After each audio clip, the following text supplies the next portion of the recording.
Good evening, everyone.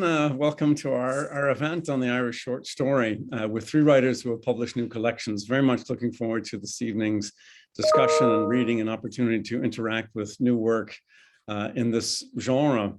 We're delighted to be hosting this event in the Moore Institute. My name is Daniel Carey. I'm director of the Moore Institute at NUI Galway.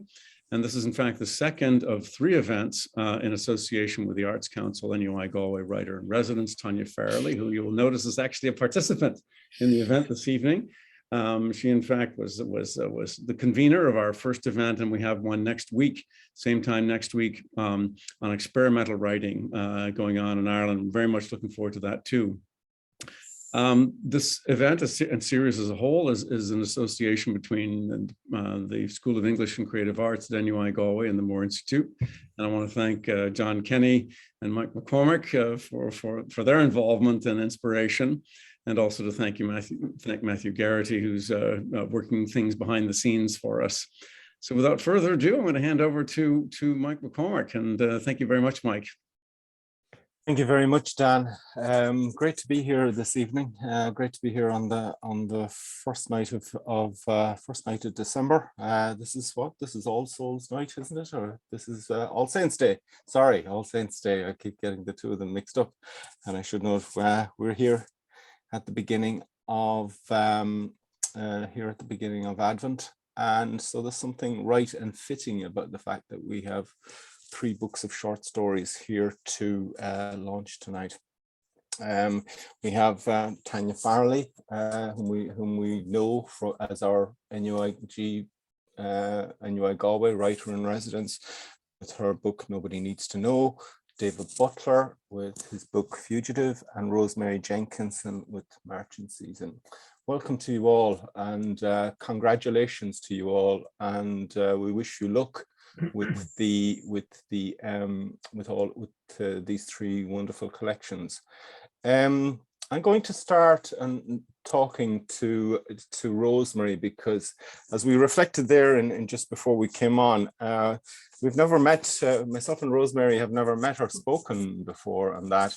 And when I was looking up Rosemary's bibliography and her history as a writer, and that, I was very taken with how she's, on one hand, Rosemary, a distinguished playwright, and on the other hand, there is this long commitment to the short story, which is now eventuated in this collection tonight. But you are 5 collections of short stories deep.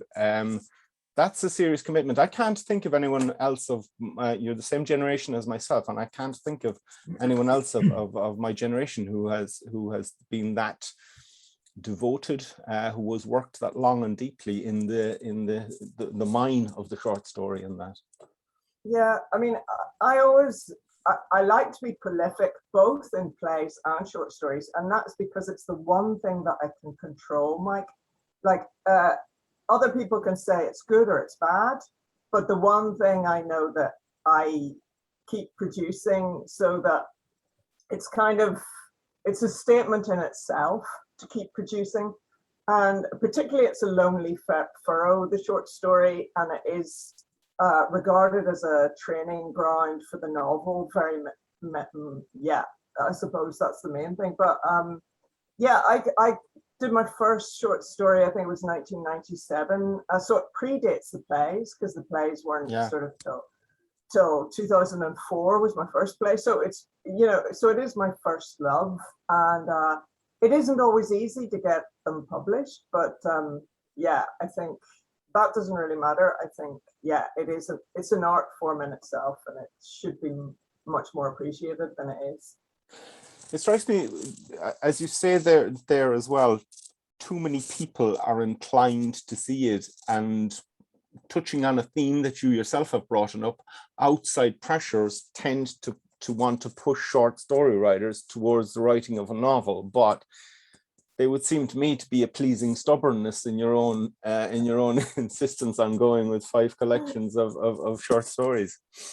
Yeah, it's completely arrant disobedience for what people think you should be doing, totally. And I think, yeah, with this short story, also it has recently, there's no reason for me to give up the short story because there are more novelists moving into short story writing. I mean, I'm thinking of Lucy Caldwell, for instance, who started as a novelist and then moved in, you know, so they're actually jumping on the short story bandwagon, novelists are. So I was here first. I'd just like to stake my claim. It's like putting a flag on the mountain of the short story. And so, yeah, I'm very proud to have been there since 1997. Yes. So I'm not on trend. It's on trend now, but yeah, to predate, that's special. Yeah.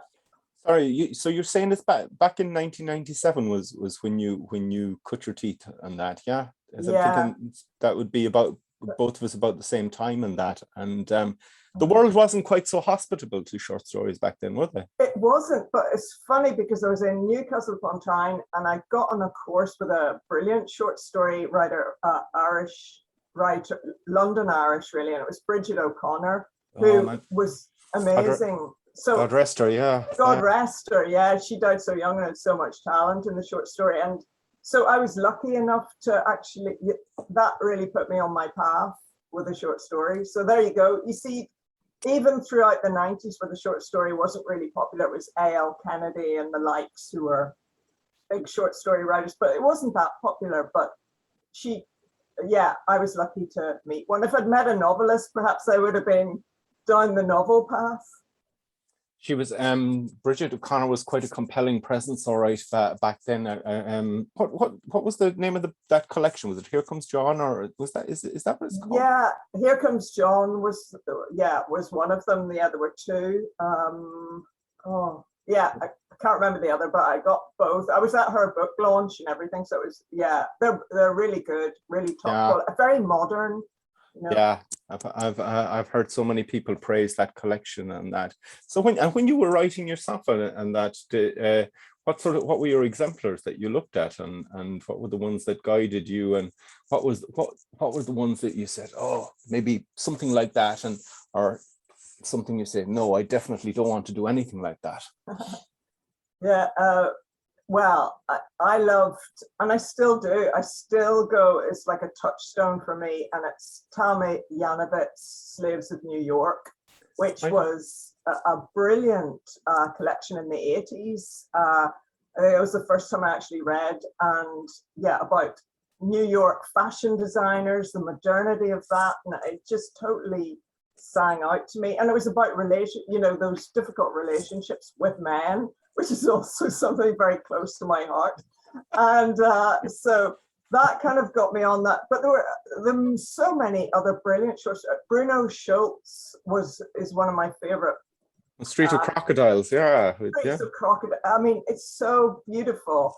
So I love lyrical short stories as well as ultra hip modern. So I kind of veer between the two, I think, myself. And I always loved the Irish traditional short story and the McGahern collected stories, a couple of Mary Lavins, and William Trevor. So I was, but I don't want to write really that style now because I find it old-fashioned. But I can appreciate a lot of the qualities, and I have stolen some of those qualities. Yeah, as short story writers, or as writers, we have no bother saying that. Yeah, I love some of what you do here, but I'm not that keen on other parts of what you do. Geez, you have me really thrown there now with Tami Janowitz. That's a name from the past. How did you get Tami Janowitz to translate to Belfast for you? And it's easy because that kind of literary world is kind of. She was a kind of failed, in this book of short stories, she's a failed fashion designer. So it's very easy to be a failed writer in Belfast when there's not that many opportunities anyway. So I kind of, and also it is an urban, Belfast, it has its hip side. I mean, it is kind of cool.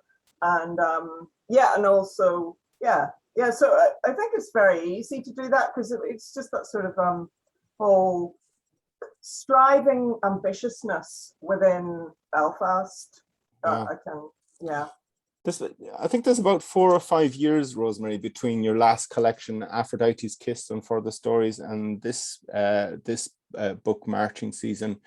Are they of a piece with each other? Have they developed and moved? Has Marching Season moved on, or is it have you still found Belfast and its environs to be a really fruitful ground and a really kind of generative place for your work? In that? I have. I mean, I used a lot. I taught abroad a lot, so I've used a lot of that. Foreign stories. So I always pepper that, but the core of it is Belfast. And actually, I've done a lot. So I did Aphrodite's Kiss, then I did Catholic Boy 2 years later, then I did Lifestyle Choice 10 milligrams 2 years later, and then now a year and a half I've got this one. So it's actually in a very, very short space of time I've done 4 collections. So yeah, it's been, Belfast is totally, it's a total inspiration, because also I get the past of the gunmen and the trouble, and also I chart it as that sort of modern bar hopping kind of millennial city. So yeah, so there's 2 aspects to Belfast: a real haunted past and a real thriving present. So that drives my work. Thanks for that, Rosemary. I'm going to come back to you again because you raised some questions there, but I just don't want to leave anyone out in the cold for too long, and I want to move on to David. David, it's David Butler. Good to see you. Delighted to be here, Mike. How are you? David is a man whose work I know mainly through his poetry and his playwriting, and he reminded me there just before I came on that he is also a novelist and that. But this is your second collection, David, and that, and this is your second collection, and you've spoken about how this collection, even though it's only 8 years since your last collection, some of these stories go back to 2002. Yeah, it might make sense if I say how I came to the short story, because like a lot of people, since my late teenage years, I've been writing very bad poetry, sprouting bad poetry like acne, as I often think, and also attempting novels, and that was my thing for about 20 years. And that I kept trying to do. And I got the opportunity to go back to college when I was in the UK in the 90s. My original degree was engineering, mechanical engineering. So I didn't have any literary background at all, except for my own interest. And I took the opportunity to study Latin American studies, which is a 4-year degree. You spend a year in Latin America. But as my major in that, I took Latin American fiction, which is really my grounding in literature. And I was blown away by Latin American short stories, in particular, your friend Borges, Ficciones, and Jardín de los Senderos que Bifurcan. Then there was Julio Cortázar, and my own favorite was Rolfo. Rolfo's a fascinating character. He only ever wrote 1 novel, Pedro Páramo, and 1 book of short stories, Llano and Llamas, and that's it. And then he just never wrote again. He always said, I'm going to write. And he actually became a tire salesman. But he had this remarkable book of short stories set around the Mexican Revolution, and they're very dialogue heavy, they're very voice heavy. But what fascinated me, I mean, I was now in my 30s and I'd never tried to write a short story, but I was very familiar with the form. And it came to me that the reason I was so familiar is because for the Leaving Cert, we had done Scotsgaelta by O'Connor in Irish, and we'd done Maupassant, the short stories, in French. So it was actually, without me realizing it was a very familiar form to me. And I suppose going back to Intercert, we'd done Exploring English Book 3 with, those sort of short stories. And at the time I was getting very interested in drama as well, in acting. And it struck me that the short story was a way one could play around with voice in a way that one wouldn't in a novel. I've never seen a short story as an apprenticeship for a novel ever, but it struck me that there were certain similarities between, say, a dramatic monologue and a short story, in that a single voice might, incorporate it in a 20-minute piece, as one might put up on stage as a dramatic monologue. And I started playing around with the form, and my first real successes in getting published, besides poetry, happened soon after that. I had a story that won the Maria Edgeworth. It was called No Greater Love, and that became the basis for the 2013 collection 10 years later. And I had a story accepted in the Stinging Fly called Dubliner, which I'd set aside and just left there. And it hit me then when this collection was coming out, why did I pass over that?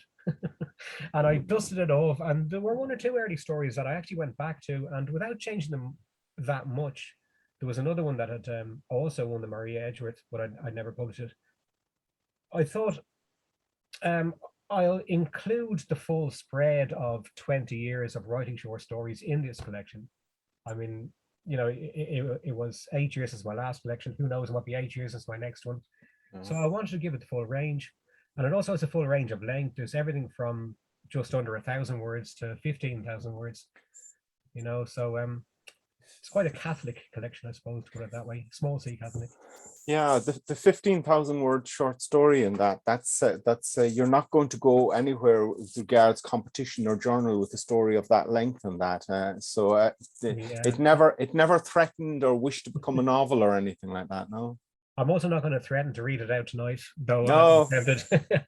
It very soon got published, funny enough, in an American publication, Seventh Circle. They just loved it and accepted it and published it, but it was going nowhere in terms of competitions.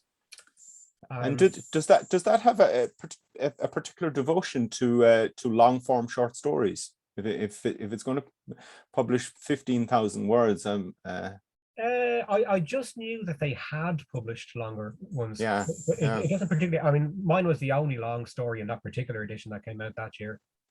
So I mean, there was one called something like long story, short story, or something like that. That was specifically for longer stories, but this one wasn't. It was just one I happened to come across.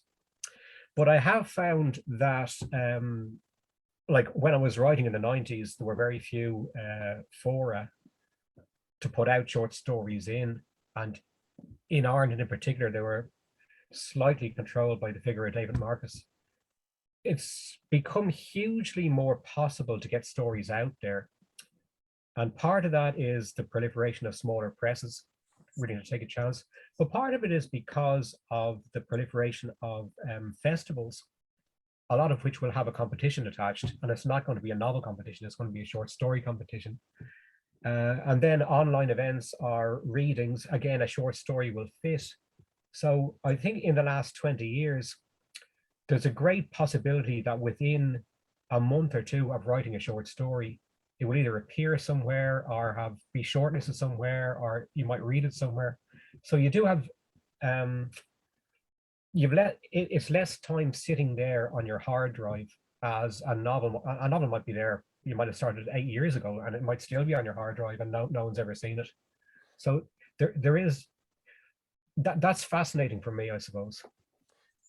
There very definitely is a much more hospitable ecology of journals and competitions out there than there was but back when myself and Rosemary would have debuted on that. It's sure, yeah, of course. It's a lot more flahul, it's a lot more generous now at the moment. David, I draw you back to your own kind of Latin American experience, because sure.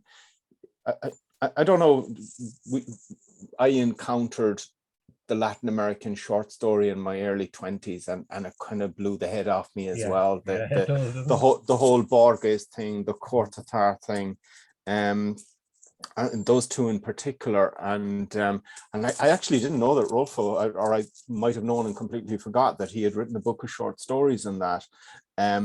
Because I know the novel quite well. How did that influence your work as a short story writer in that? Did the colors and the substance and themes and the lushness of that, did that leak into your own work? Did that come over and color your own work? I think it did very much, but again, a lot of it is down to voice. I mean, I was fortunate in that I was able to read all those in their language, but also their language of their country. I mean, an Argentinian writer doesn't write as a Mexican writer does, and they don't write as a Peruvian writer does. And because we were doing the 4-year course of the history and so forth and the different kinds of languages, you'd be very aware of, for example, how a mestizo or an Indian would be presented in Latin American fiction in the way they speak. Oh. And I became fascinated with voice and what one could do with that. Now, Borges and Cortázar did totally open my mind to a different kind of writing, which I think a lot of other people came to through Bartolome or Calvino or somebody like that, or Umberto Eco. And something playful, ludic, yeah. Something playful, but also something very, I don't know what the word is. It's almost para-literature sometimes. Like Borges always said he was too lazy to write a novel, so therefore he'd write the notes on a novel that has never been written. Now, I know he's a very playful figure. Yeah. It's something that I haven't particularly tried because I haven't ever tried it successfully, to put it that way. But it is something that interests me very much, and I wonder is obviously it's an area that you'd write very well in. I think, you know. Although that was of an age as well. I'm not so sure. I know the stories you're referring to. I'm not so sure that I would go back and do that thing now. I wonder was that of an age and a time, and are we too long in the tooth for that sort of thing now?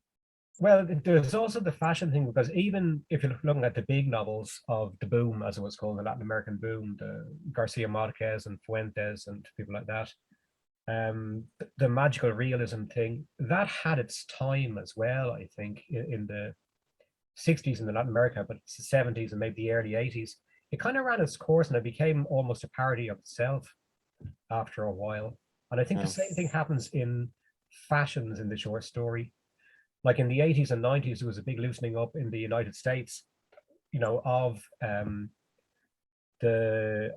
as I say, David Bartolome, people like that, trying to write in a different way. Even somebody like Coover or Cheever or those sort of people, moving away from realism. Or Barth, for example, exploring a different thing. And it was great. And it's not that it doesn't have its place, but the spotlight stays and then moves, and things can look very old-fashioned very fast after that. Yeah, we see writers' reputation ebb and fall. There was a time when I fell out of love with Borges and that. Now I find myself going back to him again, kind of a renewal of my vows towards him and that. So I think it's these things, even within our own hearts and souls, that there's a rise and fall of fashions and that. He has a superb command of language, though. I mean, his language is just, it has this sort of chiseled quality that it's almost like reading a monument, you know, something that's monumentally been carved, and you couldn't change a single word in it. It's just beautiful, the language he uses. He does give you a terrifying aura of perfection, all right, almost more than any short story. David, I'm going to move on. Sure, I want to talk to, hello, Tanya, how are you? Hi, Mike. Great to have you here with us, and thank you for it. We sat down about over a month, 6 weeks ago, and thought about what we would like to do with these 3 events that were coming up, and these 3 things, they were all your own ideas, and that, congratulations. And it's a brilliant fulfillment of the kind of, I suppose, public remit that's part of your job as the writer in residence on that. We should also say as well, and I don't know if he's out there, that this is a night for Arlen House. And this is a night for Arlen House, and I don't know if Mr. Alan Hayes is out there. He is the one man kind of powerhouse behind Arlen House, and there's no greater, more passionate devotee of Irish literature, a maker of wonderful books, and even actually as Tanya has pointed out to me, the cover of her own book is, Alan's a great devotee to even contemporary Irish art. If I'm not mistaken, Tanya, the cover of your book there is a continuance of your last collection. Yeah, that's right, Mike. Yeah, it's an artist from Belfast, David Sweet, who I actually had the pleasure of meeting at our first live launch for the books up in Belfast in the Irish Secretariat. I hadn't met David Sweet before. We'd only communicated via emails and that to talk about using his paintings. So it was lovely actually that he was able to come along to the Belfast launch and to meet him in person. Yeah, because you had that, you could have gone you could have moved away from the kind of imagery, and you could have moved away from, I suppose, the visual imagery and of your last book, but you didn't. You kept with it, even the same kind of palette of colors and everything, and what was it? That's a deliberate aesthetic. That's a deliberate aesthetic choice, isn't it? It is. Yeah. I mean, I think that, you were talking to Rosemary there earlier about, has she moved on in terms of her short story collections, maybe, and the type of short stories that she writes. And I feel that my two collections, I guess there hasn't been as much time between them. And, they're probably quite similar in tone, actually. And I felt that the artwork made them sit very well together as two companion pieces as well. Yeah, and I think they definitely do. And Tanya, you're a thriller writer. You've worked in two long form thrillers and everything, and here you come with your second collection of short stories. How do you divide your headspace? And I know you're working on a novel at the moment as well. Yeah. A really intriguing project that I'm not going to talk about on that, but you've spoken about it to me, and I find it hugely intriguing. How do you find the headspace for? I'm more interested as I go on, and how do I find the headspace? Because people ask me to write short stories or write novels. How do I go for it? Which do I sit down to as the time passes? How does it work for you?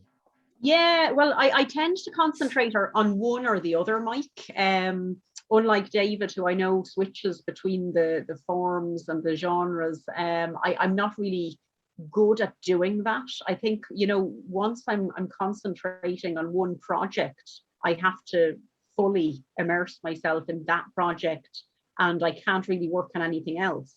So if I'm in that headspace for working on short stories, that's where I'm at.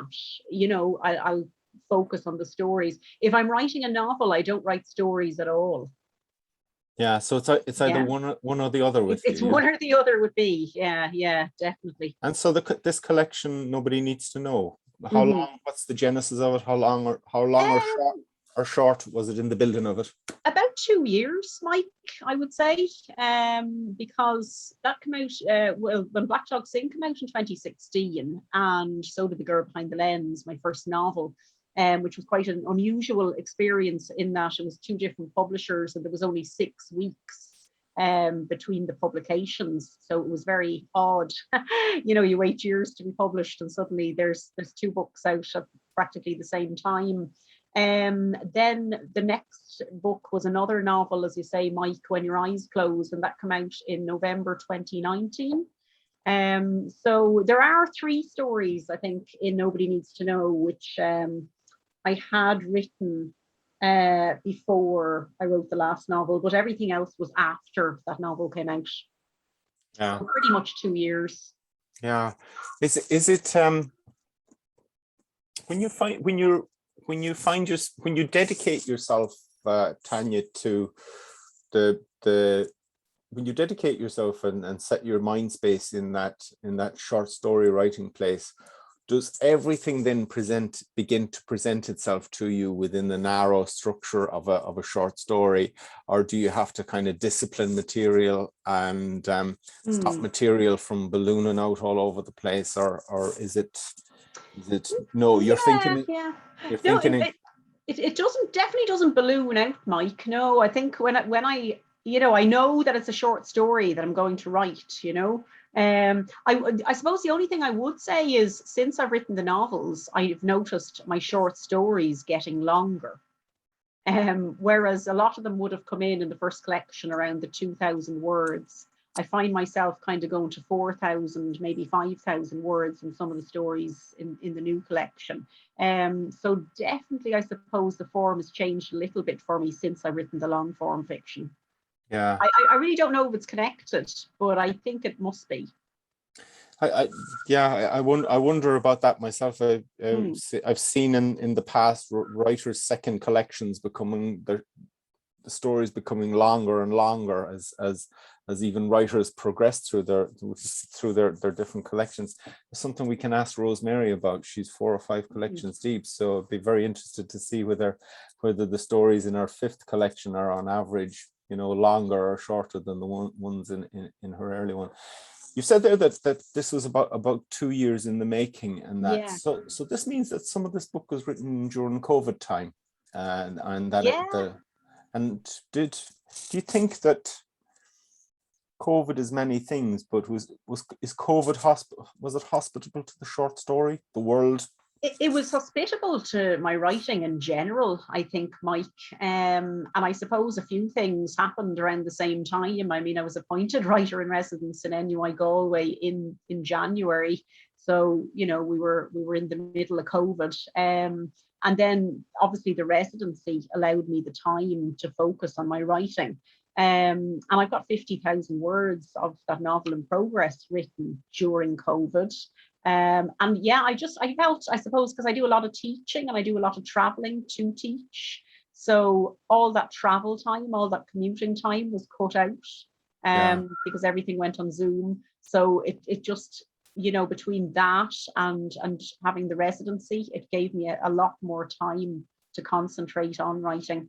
So, you know, instead of heading off somewhere in the morning to work or whatever, I was just going into, you know, the office here at home and spending the morning writing until lunchtime. So for me, it's been a really productive time actually during lockdown. I'm so envious. Right, yeah. It's interesting, isn't it? Because I've heard writers say different things. Like some people have said the same as me, you know, that they got a lot done. Others were saying they just weren't in the right headspace at all to do anything, even concentrating on reading, in fact. Yeah, that's true. Did it lend itself thematically to any did COVID lend itself to thematically to any of the pieces in the collection? No, I don't think so. I don't think so, Mike. I mean, there's one story, I suppose, in the collection, which is one of the later ones that I wrote, which is called Bat Ears and Fifi. And that is about a woman, I suppose, who in her neuroticism sort of barricades herself in. So I don't know if COVID maybe was of any influence there. But I don't think so. You know, I certainly don't want to go writing a collection based in COVID times, or even a novel, or I certainly wouldn't have any interest in doing that. I think there's kind of, as Rosemary would probably acknowledge, that there's always these external pressures on us to kind of respond to and to mine certain themes on that. I think probably COVID is one of those themes that people will start folding their arms and go, well, where's your COVID book, and where's your COVID collection, and that you're supposed to be a writer, illumine this for us. Yeah. And do you think it'll take us a while to metabolize it? I think it always does, you know. I mean, we're not in the right place to read that sort of material, I think, at the moment. We're still living through it. It's not finished, you know. And I think maybe, it could be interesting. And certainly I'd be a big fan of social commentary in fiction, definitely. So yes, it could be something, you know, in 10 or 20 years' time, but not right now. Yeah, thanks, Tanya. I'm going to come back to some of that again, but I want to start back at the beginning again at Rosemary. Rosemary, you poked a hornet's nest there recently with an article that and I think you're an article in which you urged, it seems to me, or that you spoke that writers should respond to a multiplicity of things and respond to a whole broad genre of possibility, rather than succumbing to outside pressure to mine a particular theme. And it seems to, and we're speaking specifically about writing coming out of Northern Ireland, focusing on Northern Ireland as a post-Brexit, post-Good Friday community and that. And you responded that, well, we should not just do that, but do it and do a load more as well. And it became a contentious thesis, Rosemary. So it did. Yeah, Mike, I mean, I hit it pretty hard because I had a sort of strong point to make. But I didn't actually probably contemplate that there would be such a big backlash reaction about, the Troubles is so important, and people were so passionate about this is what we are still going through and processing, and the trauma of that. So yeah, it took me by surprise, because I think I was more urging really that, there's so much right now with NI protocol and Brexit, as I said, all these things going on, that we it's a very easy default to look back at the past without really confronting the present sometimes, I think. And I do think there's the external pressures, as I say, and publishers right now and are wanting more about the Troubles. So it's, these things are cyclical. Say 5-10 years ago, nobody wanted that, but it is a cycle. But yeah, I suppose, yeah, it was good. It was good to stir debate, with this, but certainly it took me by surprise. Yeah, the strength of feeling behind it. Yeah. Yeah, it did become, and it's good. It's good. It's good, as you say, and pointed out that it was published in Fortnight magazine, which is exactly the sort of place that kind of has a meeting of culture and politics and all of that coming together, and that. And congratulations on actually poking and stirring a debate, and that I thought it was a very fine article and a very interesting idea. Rosemary, will you read? I'd love to. I'm going to go around and have I'd love to hear each of our readers read, for 5 to 10 minutes from your books and your collections, folks. I forgot to say that if you would like to put in a question, we will have questions after this. I see that if you put them into the Q&A rather than into the chat, we would appreciate that. So thank you very much. So Rosemary, you want to read? Yeah. Great. Yeah, I'm going to read from the very first short story in this collection, which is the A, B's and C's of modern living. Poor David and Tanya have been listening to this all on our book launch tour, but it's one of my favorites, so I'll give it a lash. It was one of those warm, grey summer evenings when my taxi turned off the Malone Road into a leafy lane. The actual house was pretty hideous. All reinforced concrete with dark, bulletproof windows, a relic from the Troubles. I shook the hand of the secretary, scored a beer in a fancy glass, and went through to the garden. The grass was beautifully manicured and overlooked by giant beech trees on the hillside. The garden was also sprouting journalists, politicians, CEOs, Twitterati, and community leaders, the latter including quite a few reformed paramilitaries. I spotted another artist being swooned over by a couple of women, but I didn't join him. I rarely got swooned over, which wasn't down to me so much as to the simple fact that men were less sapiosexual than women. Instead, I downed my beer, refilled it, and threw myself into the mix. I sidled over to a comedian I knew from TV who was standing on his own. He had a really bright red nose, so I guessed he liked a good drink. It was bulbous too, like a clown's. All these journos and politicos, I said. I wonder why we were invited.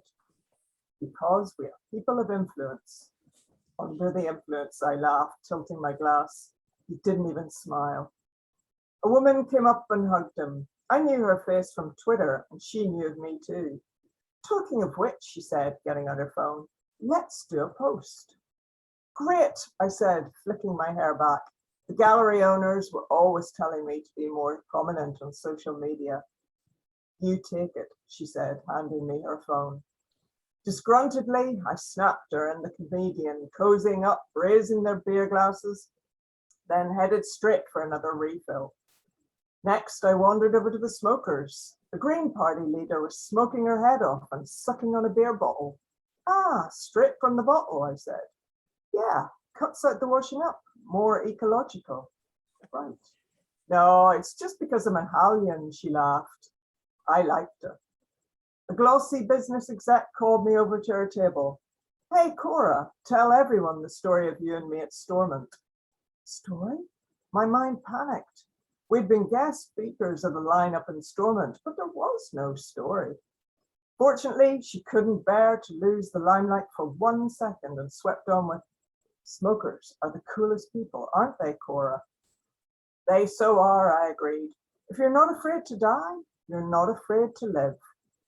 She offered me a slim white cigarette from a flashy gold case, but frankly, I was much too afraid to die. I ambled off for another refill, chatting to an ex-rugby star on the way. The canapes were doing the rounds, but I was far too busy chatting to partake. Soon I kept asking people their names again, getting names wrong, ending up with business cards I would lose later. After another beer, I offered to join up a top diplomat's freckles with a pen. Around me, the dusk was blowing through the garden and the guests were thinning out. I finished my drink and phoned a taxi. And this is, I'm just going to jump to later in the evening. Conall Parr lived up to his name. He did have power. It struck me that Conall talked fast because of his childhood stammer, and he liked to have sex that way too. Funnily enough, he reminded me of a stallion I was once on that only had 2 speeds, trot and gallop. The stallion didn't know how to canter and burst into such a gallop I nearly broke my neck on a branch. Breakneck sex, I kept thinking to myself. I felt that I had an insight into Conall's being, his soul, his DNA. My female friends often said of the man they slept with, "He's just a shag." But the truth was no man was just a shag. And they were all so different. And if Eve tasted the apple in the Garden of Eden, I wanted to taste every type of apple in that garden too.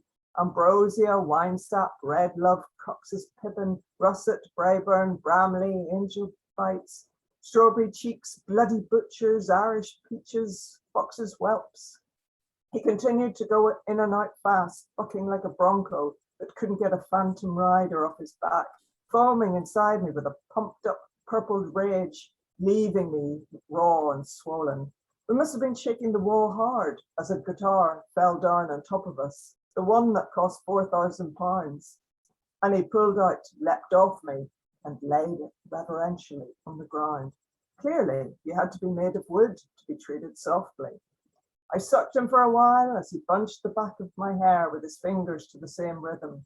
Again, he steered his hand over to his balls and moved my legs apart with the dexterity of a puppet master. This time, the fire had gone out, and we returned thirstily to our last sips of beer. Well done. That glances off one of your own definitions of what writing a story is like. You said it was like having sex with a stranger in the dark, I think was one of your definitions of story writing. Because you're always trying to give the reader a thrill, so that's what it is. But you don't really know where you're going and how it's going to work out in the dark, so you're feeling your way around. So I think it's an opposite quote. Yeah. I think it worked well enough there. All right, yeah. I think you're David. You said something really interesting in a recent piece you wrote about where your stories come in. You talked about how your stories come in almost after a crisis. That they begin after floods, they begin after car crashes and accidents and things like that. That sounds almost counterintuitive to what people would believe in the short story to be about. Yeah, it's something that came to me through teaching the novel. And when I was teaching the novel, the structure of the novel, and I was looking at novel openings, I then went back to look at drama openings and film openings, and it struck me that we're wrong to think that the normal pattern is you set up the status quo and then somewhere in Act 1, you introduce a change. Like if you look at pretty much every single Shakespeare play, when the curtain goes up, the crisis has already happened.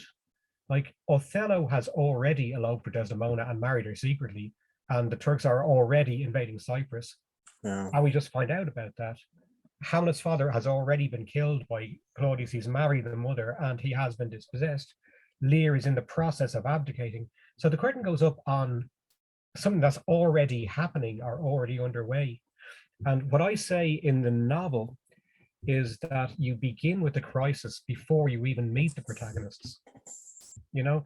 And I'm not talking about the thriller, I'm talking about like the famous opening of Pride and Prejudice.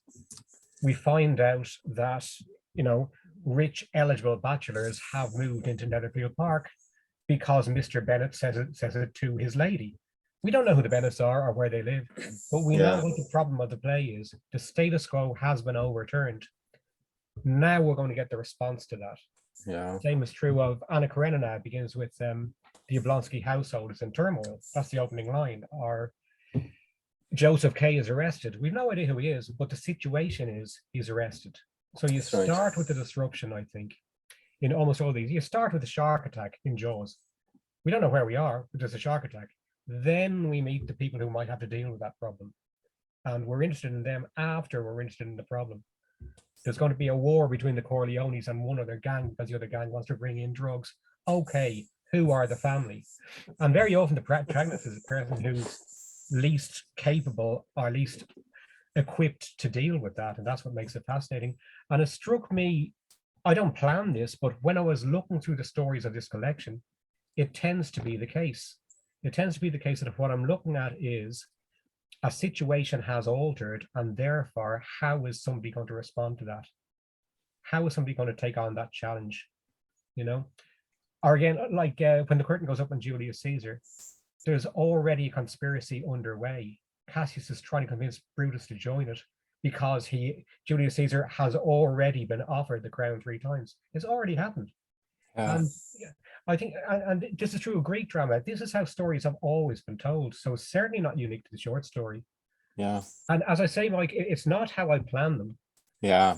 As I was looking through these, it's almost always the case that an event, and it could be the arrival of a letter or a stranger or a house flooding, as you said, or whatever it is. Very often it has just happened. Not always, but often, you know. That's it. That was a gorgeous tour there of Shakespeare. I will remember that. Listen, can you read a few pages for us? We'd love to hear your. I'll probably pick the one story where this doesn't happen. As I said, the shortest story in this comes in under 1,000 words, so I think I'll be able to get that in about 6 or 7 minutes. So yeah, brilliant. That would be great. It's entitled Rain Mongrel. No one could say when he'd come in. Oh, there we go. Right. So the guy's already come in. You see, it's already happened. Thesis proved. QED. No one could say when he'd come in, when precisely he'd ensconced himself in the corner behind the cigarette machine. They became aware of him vaguely only after the last of the featured readers. Hair matted, beard unkempt, an anorak torn and dirty, as though much slept in. There was to be a 10-minute break before the open mic. Lorraine gravitated towards the table about which some of the Pulse crowd were clustered, the final featured poet back now in their number. She supposed it was a good thing to see them here.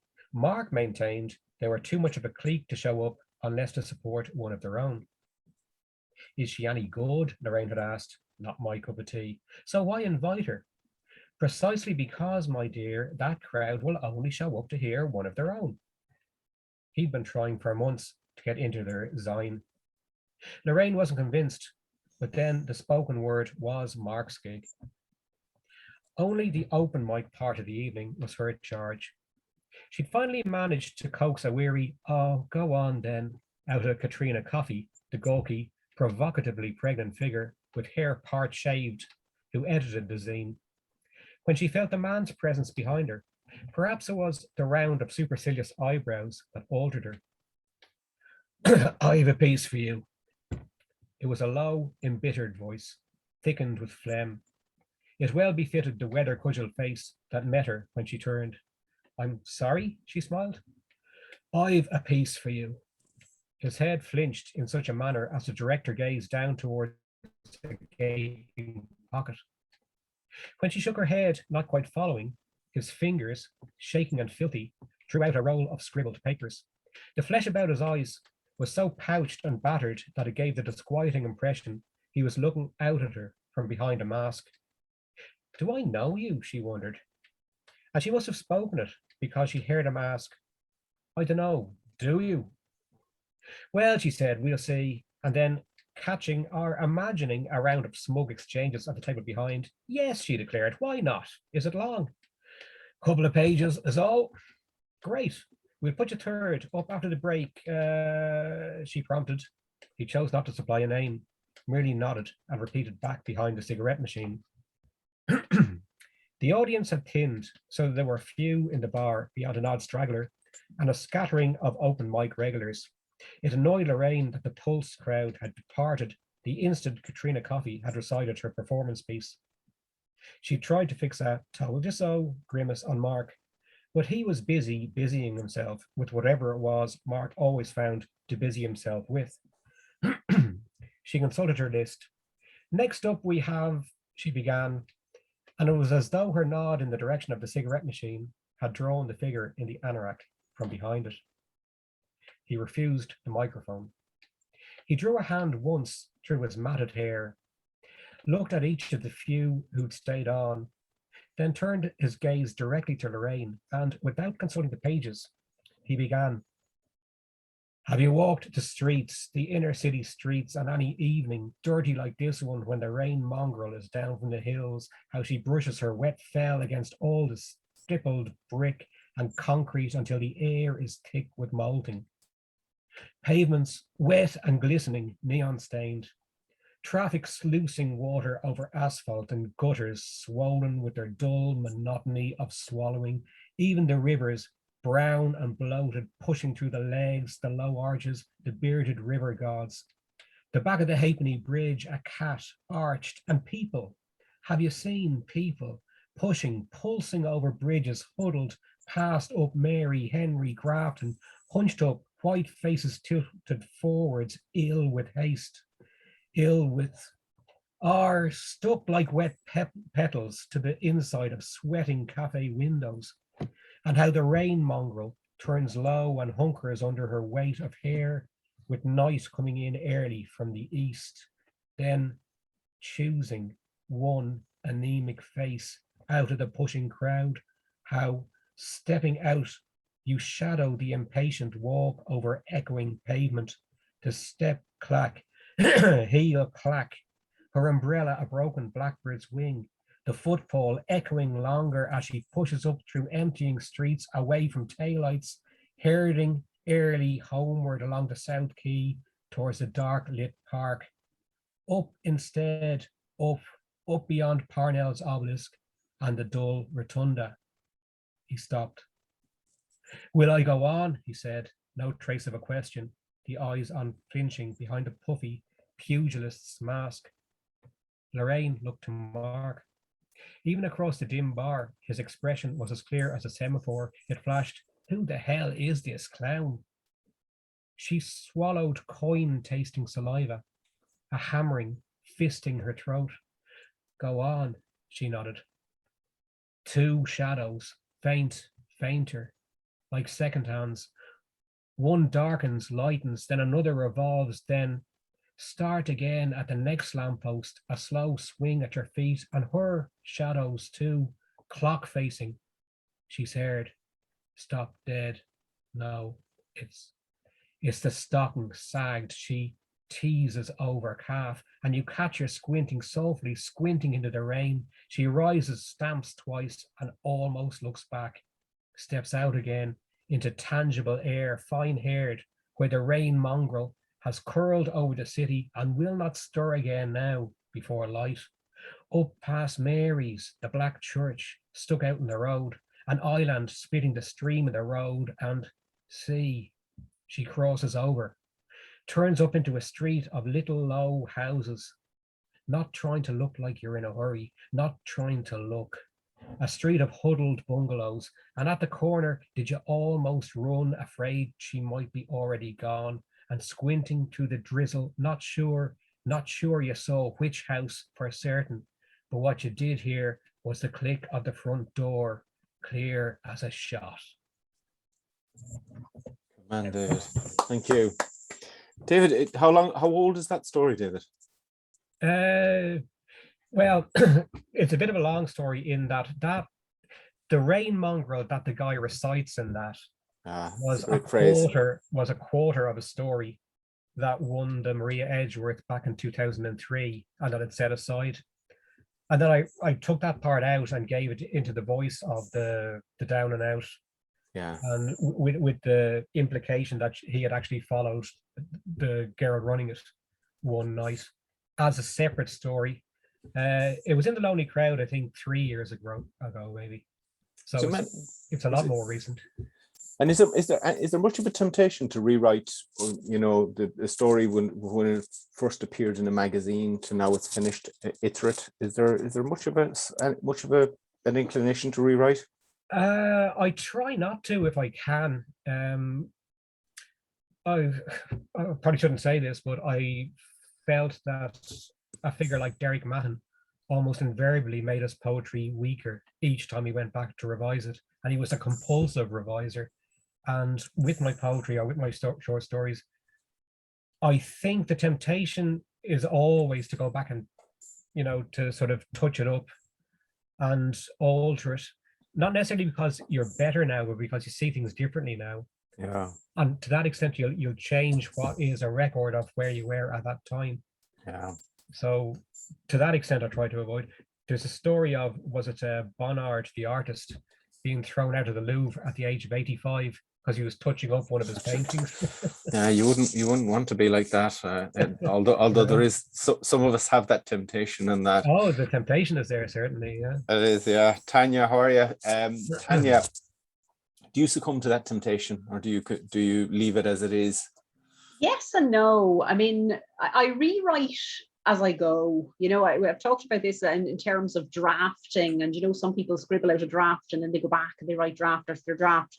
Whereas when I'm writing a short story, I would have a very different style to when I'm writing a novel.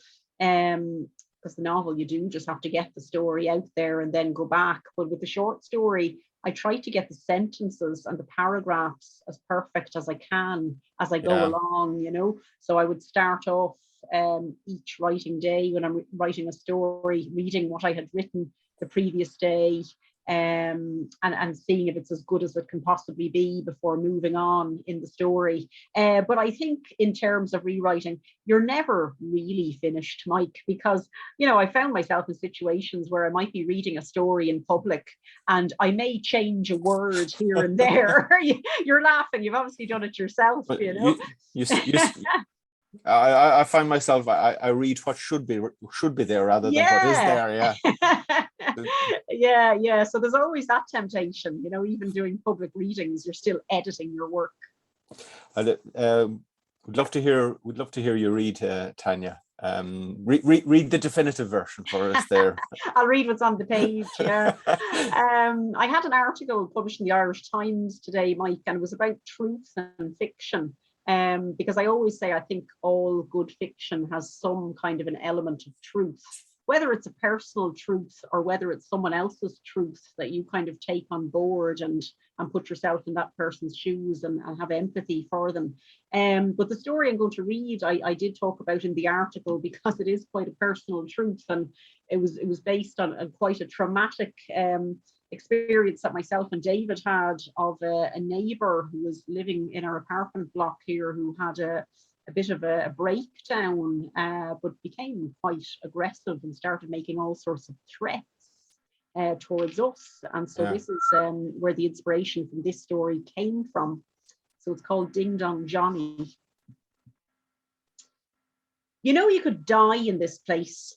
Ding Dong Johnny could take an axe to that door, bash both her heads in, and not one neighbour would fucking hear. It had been going on for at least half an hour. Intermittent roars starting off sing-song like, only to convert in seconds to a bellowing crescendo. 1:15, Roz said, throwing the covers back and swinging her bare legs onto the floor. What are you doing? You're not going out to him. Damn right I'm not, she said, pulling on her robe. I'm ringing the guards as what? Ding dong, Johnny, Johnny, what's it? Ding dong day. The strange nursery rhyme accompanied Roz's form out the door. I sat up and turned on the bedside lamp. Turn it off, she hissed. We don't want him knowing we're here. Ding dong, Johnny, Johnny. The voice was getting louder, brasher. It felt like he was in the goddamn spare room. I opened the door to make sure he wasn't. Was relieved to see the usual mess. Sake. I pulled on a t-shirt and followed Roz into the front room. Yeah, look, I'm ringing about a neighbour. He's been shouting non-stop for the past hour. Sounds like he's having some kind of a meltdown. I don't know, some weird nursery rhyme. Then he starts into this string of obscenities. Listen, you'll hear him yourself if I go out to the hall. We sat in the dark and waited for them to come. What the hell is he saying anyway? I said. Scrunch of tires on gravel had us out of our seats. Fair play, Roz whispered, ducking the headlights on the wall. That was fast. I went into the hall, waited for the buzzer to go. Do you hear that? I whispered to the uniformed pair in the porch. Ding Dong Johnny was going at full volume. The reply was running steps on the stairs outside, a bang on the door opposite, and all went quiet. Roz and I jostled for space like players in a rugby scrum, ears fixed against the door. Tommy, are you all right in there? Silence. Are you all right, Tommy? We heard shouting. The door opened. What do you want? In the voice, not a trace of the hysterics of the moment before. I didn't call you. Did someone call you? A struggle as Roz and I tussled for the lock. Don't, I whispered, but she threw my hand off and flung open the door. Yeah, she said, I called. You've been screaming in there for nearly an hour. Have you any idea what time it is? Roz, hot-headed Roz. I pulled the door open to stand behind her, all 5'0" of her ready for combat. It's true, I said. You were shouting, Tommy, some nursery rhyme. The guards waited, patient. Tommy loomed in his doorframe, swollen belly protruding from under a stained vest. I've no idea what these two are talking about, he said, measuring us with albino eyes. He stepped forward, wagged a finger at me. The smell of piss and stale sweat nearly made me gag. I could have you charged, he said, for harassment. Now, Tommy, there's no need for that. These people were just concerned about you, that's all. I heard you myself from out in the street. The guard's voice, soft, cajoling. Listen, do you want me to call someone? What for? He said, then pausing. I could call a solicitor. This is an infringement on my rights. I know the law, you know, don't think I don't. I don't think there's any need for that, Tommy, so long as you're all right. That's all anyone's concerned about. The male guard this time. I'd say he'd taken one look at Tommy and was sorry he was the one got the call. I'm getting some sleep. That's what concerns me, said Roz. Some of us have to get up in the morning. The male guard sighed. Right, well, if there's no more trouble. I pulled Roz inside the door and closed it, lest we were left facing Tommy while the other two belted it down the stairs. I was no coward, but Tommy O'Keefe was over 6 feet tall and could have been a rugby player in his day. The slack belly didn't take away from the strength in those shovel-like hands, and to find myself backed into a corner with him looming over me was, to say the least, the stuff of nightmares. He'd been living next door for a while. Certainly he'd been there before Roz moved in 2 years before, and insofar as we could, we both avoided him. We exchanged looks when we heard him coming up the stairs with his shopping, shouting in frustration if something happened to tumble from one of his bags and onto the floor while he fumbled his key in the space between his apartment and ours. Most of the time he spent outside in the complex car park. He marched up and down in a high visibility vest with nothing underneath, threatening any of the day trippers brave or stupid enough to try to get free parking when the seafront was jammed. Personally, I'd have circled the area 10 times rather than have his red face roaring into mine. Sometimes he'd sit sentry on the wall outside, eating a sandwich or a 99 from one of the kiosks over the street, it dripping down his front as he watched and waited, a troll blocking the main entrance to the building. I'll leave it there, Mike. Thank you so much, Tanya. I think we're going to have to move on because I see that we have a couple of questions in our chat bar here, and I see that that there's a question in there from an Oliver Peter, and he asks David specifically, but I'd like to hear Rosemary on this question as well. How does Mr. Butler divide his headspace or his head place between projects? Rosemary, actually, could you start with that, because we haven't heard from you in a while. You're a playwright and a short story writer. How can you work on both things at the same time, or is it one or the other, as Tanya has said? Yeah, I can really. I think you have to, actually, because sometimes with plays, when you're in rehearsal process and things, you actually have to work on them at certain times.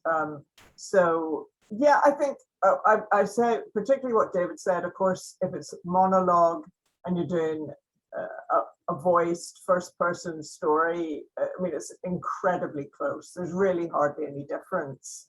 So, but yeah, also I think it's easy for me to go between plays and short stories, also because I do a lot of dialogue in my short stories as well. So yeah, so they probably inform each other. And the one thing about a play also is it's like a glimpse, it's a glance. Each scene is, you don't tell everything, and that's very short story. It's not discursive like a novel.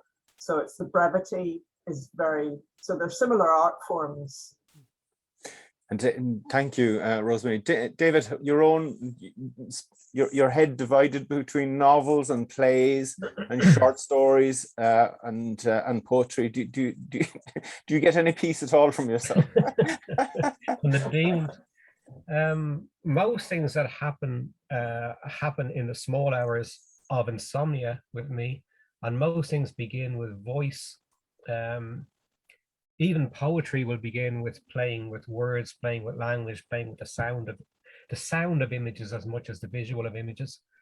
A dramatic monologue or a short story might begin with a person's voice and what they might sound like and what they might be saying, and the rhythm of how they speak. What often happens in my actual writing practice is that a project I'm engaged on, such as a novel, might get stuck, and I might wonder, would certain sections work possibly as a one-act play or as a short story separately, and I might play with it in that genre. So for instance, there's a work in progress that I'm still working on at the moment, Under the Sign of the Goat. But a section of that I rewrote as a one-act play, Blue Love, which we toured around Ireland, but it won a competition in Cork, and it was shortlisted over in London. So other companies put it on, and it was a chance for me to see it in action. And then I'm still able to think about what I learned from that process to bring back to the novel, which is telling the same story. So I find them very interchangeable is the wrong word, but it may be worth, if you're blocked in one project, giving the same concerns or the same story or even the same characters a push in a different genre, just to see if that will loosen it up. Yeah, good one. There's a question here for you, Tanya, from a Catherine Deegan. She wants to know how do you have headspace for teaching and writing at the same time? Is scheduling and time management important to you? I know that you made great use of commuting. I did, yeah, I did. We've talked about that before, Mike. Yeah, because I used to work in an English language school for a very long time in the mornings, and I'd have to commute into Dublin from Bray, and I would write on the train on the way into work, and the commute was about 45 or 50 minutes, and I just felt I had to make the most of that time. It may be the only time that I got to write, you know. Certainly, it's there's a lot of juggling involved. I was just having this conversation with the poet John W. Sexton the other evening. I met him at an event, and he said he sometimes gets up in the middle of the night and writes for an hour because it might be the only time he can find during the day to fit it in. But I think for me, I absolutely love teaching creative writing. I'm extremely passionate about it, and I never tire of discussing all the aspects of writing fiction. And I think that helps in many ways. It's not like I'm doing a job that's pure drudgery for me, you know. And it doesn't drain my creativity talking about it either. It actually gets me fired up, I think, when I'm talking to other people about writing. So, the two very much do go hand in hand. You have to be very careful, though, to get the balance right, because if you do end up doing too much teaching, you find yourself, spending 90% of your time reading other people's work and commenting on it. And very quickly, you'll find yourself with no time to write. So time management is hugely important, but I do love the job that I do, teaching creative writing. Yeah, good one. One of our questioners there has made a really interesting observation that the short story either concerns itself with now, the present, the recent past, and possibly even the future in that, but seldom with the kind of historical past. And we seem to have no kind of get no encouragement to do that, or there doesn't seem to be any willingness on the part of journals or competitions to recognize this aspect of the short story. Do you have any thoughts on that, Tanya? Sorry, Mike, I wasn't expecting you to come back to me straight away there. So I'm going to let one of the others go first on that. Your face was full screen there, so that's why I read it. Rosemary, I'll go back to you, seeing as you are historically inclined. With the absence of the historical short story seems to be what's intriguing our questioner. Yeah, I guess it is an absence. Yeah. There are some, Martina Devlin, I know, did some a short story or a collection of different women through history. So, it can be, they're out there, those collections. I think Mary O'Donnell did Empire. Was that not a short story collection? Yeah, and there was so actually, there isn't, I don't believe there is a huge lack, and I do believe it can be done. I mean, me personally, with short stories, I use maybe the past intercut with present, because Northern Ireland is one of those sort of continuing struggles that kind of is still relevant to today. But so I don't personally, but they're out there. Yeah, I don't personally know that much about it myself. David, have you encountered many of these things? My hunch on that is a very interesting question, and my hunch is that if you look at historical fiction and, say, fantasy, where the reader wants to enjoy a world being built and described, the short story won't necessarily be where that reader will want to look for it. Yeah. If you see what I mean. So, for example, I don't know. I can imagine reading a historical fiction. I've read plenty, like something along the lines of Wolf Hall or whatever it is. There's a big investment of imagination on both the author's part and the reader's part. And I could imagine it working as a short story collection of interconnected short stories, where that investment is going to carry over into another story, that both the author and the reader have put the time into building and creating a feel for this world and its languages and its smells and its touch and its power structures and all those sort of things. I think a short story publisher would be worried that possibly the readership of the short story is not the same as the readership of historical fiction. I'm guessing that, Yeah, I think that you touched on something there that I find interesting, is that there is out there at the moment, there is a genre that lies between a collection of short stories and a novel. 100%. I'm extremely interested in this, Mike. I have to say, I've noticed a lot of it, particularly people like Elizabeth Strout. Like Olive Kitteridge is really a collection of short stories. Yeah. She may or may not be the protagonist in some of them. She wrote Anything Is Possible, William. Yeah. And I think part of that is that there is so little chance of a short story collection winning a prize that marketing is asking that linked short story collections may be called a novel. Yeah. I mean, they've always existed, going all the way back to Winesburg, Ohio, and even, Thomas Hardy or Faulkner or Marquez have always written linked short stories, but they're now being marketed as novels I think, so that they can be entered into novel competitions like the Booker or the Pulitzer or whatever. Yeah. Not in a cynical way, perhaps, because I also think that the readership, again, is to do with the investment. If you read one of these connected short story collections, like Last Resort by Jan Carson or Summer Water by Sarah Moss, Madeline Darcy has one out now as well, Liberty Terrace. You can invest and then put it aside for 2 weeks and then invest. And each time you're investing your 15 minutes that you have spare, but it doesn't have the demand for continuous reading that a novel does. So it seems to fit our lifestyles as well as a publishing model at the moment. It's a fascinating area. It's one that I'm dabbling in as well. I think a lot of writers I know are. It really is, and there are, I remember talking to Keith Ridgway about Hawthorne and Child, and that's, and he was saying that he was. So I said to him, I said Keith, I said, novel or book of short stories, which is it? And he said, I had a long discussion with my editor about this, and he says, do you know what we decided to call it? He said, we decided to call it a book, and let the world have done with it.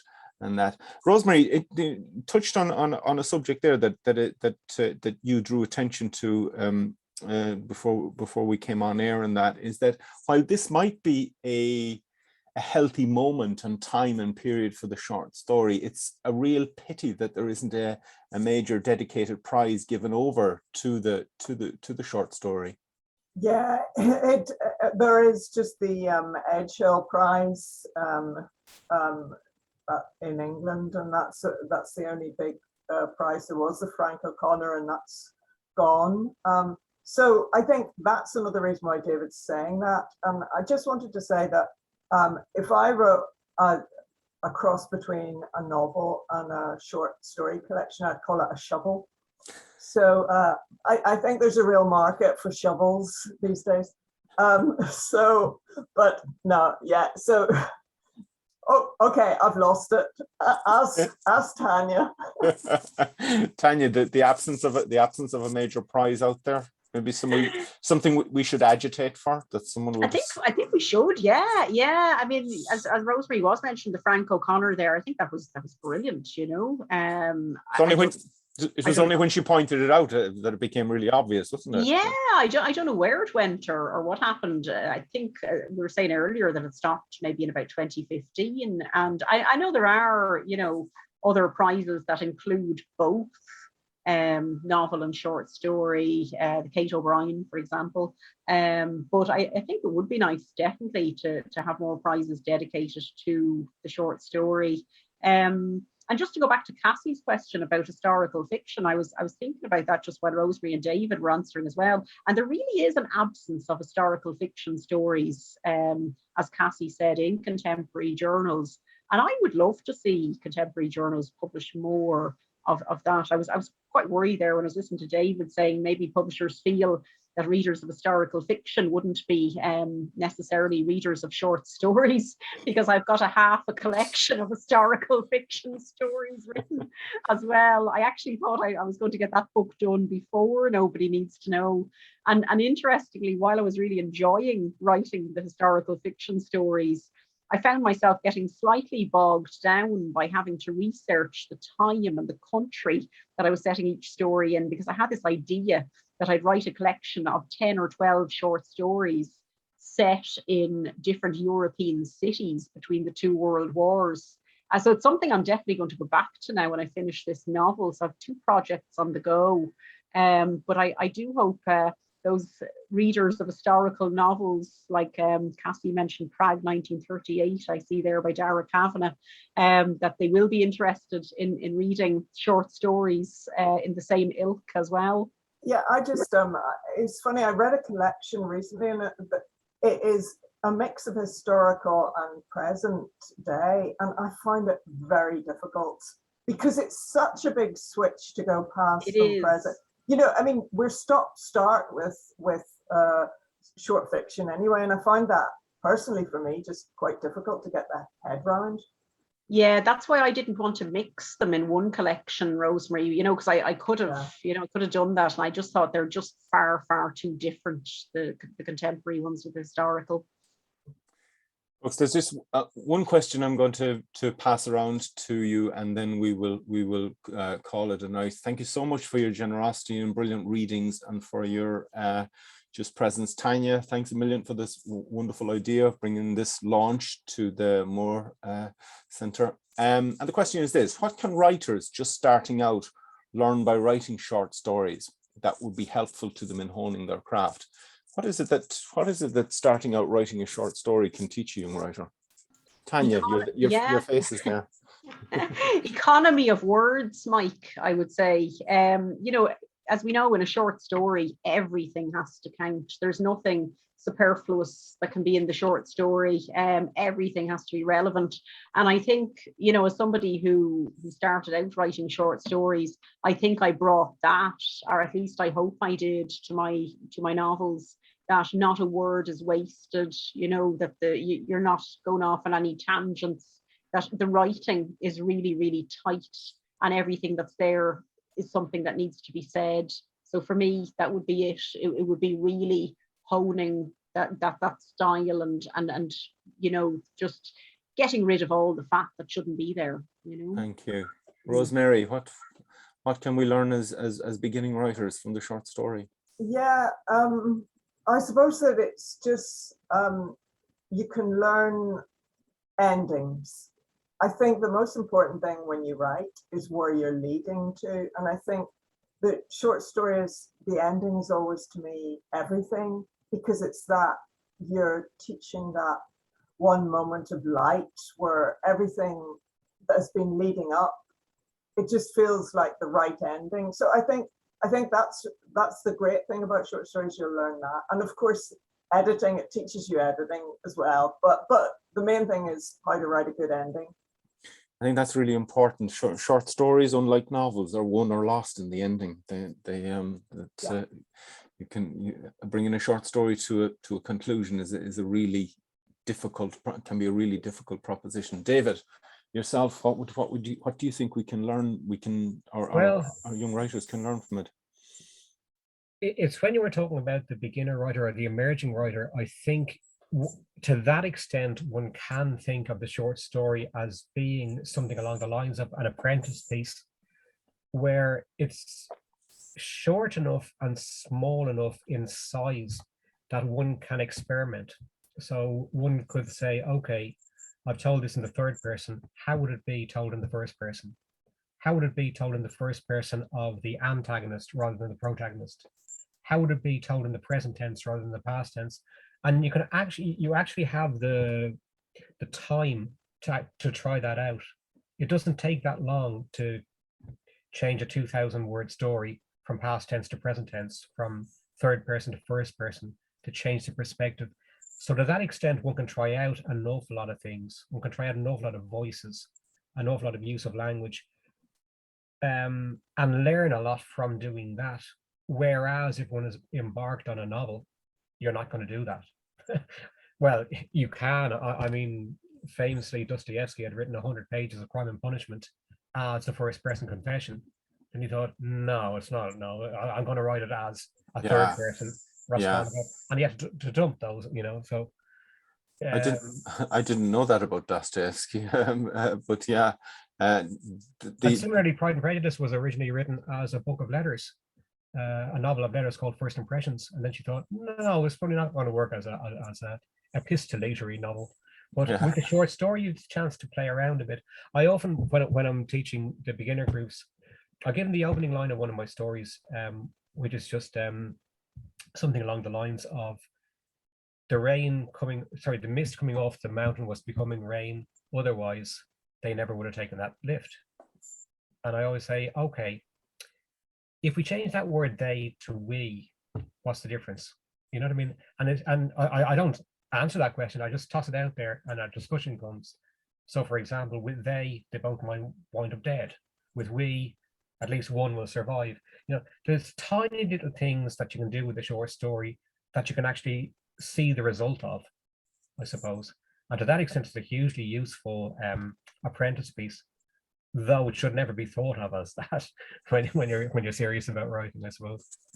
I do. Yeah, I take that point indeed. Mr. Carolyn Copland, Carolyn Copland has said here, folks, just to say thank you. I learned a lot tonight, and congratulations to all 3 writers. I'm looking forward to some great reads. And I think on that note, folks, we will, on that note of thanks and gratitude, we will leave it. Thank you all so much. Thank you all, Tanya, David, and Rosemary.